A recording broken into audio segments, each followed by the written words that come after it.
My name is Beck, and I am an artist.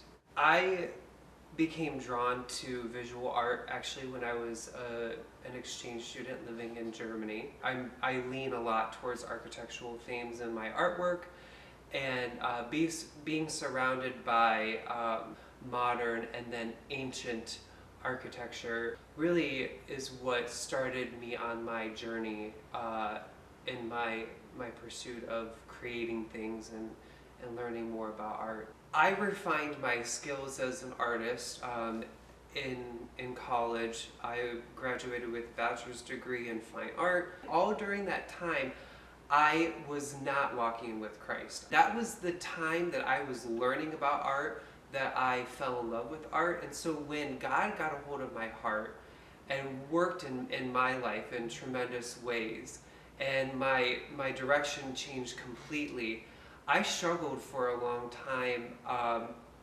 with what do I make now?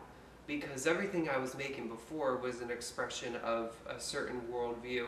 And now that God has opened my eyes to His truth, I was at a loss of what I should be making. The purpose of art really is to communicate something.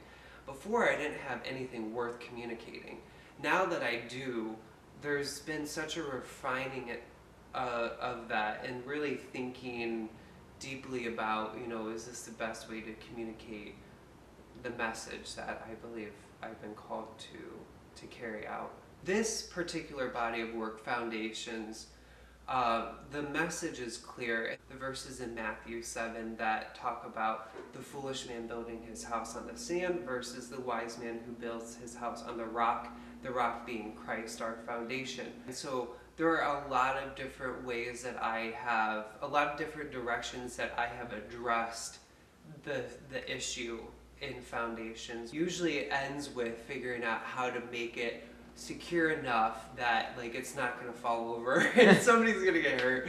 It's supposed to express poor foundations to get people to question what have they laid their foundation of their life on. So a lot of it usually looks kind of like it might fall over. I lost my father unexpectedly a year and a half ago, and so some of it are even things that are sentimental from that I have from my father or his parents, and that piece was challenging because I was giving that up. And the idea behind it was my foundation was challenged. Do I really have my foundation where I say I have my foundation? With the loss of my father, that's a huge storm that came through, and it was very unexpected. I'm hoping that I can at least get people to question it. They may never think about their foundation until the storm comes, and then they're left with nothing, with having lost a lot. And so I'm hoping to be able to get people to question it before that storm comes, or to consider that maybe what they've propped themselves up upon art is not going to last, that it can't withstand a storm.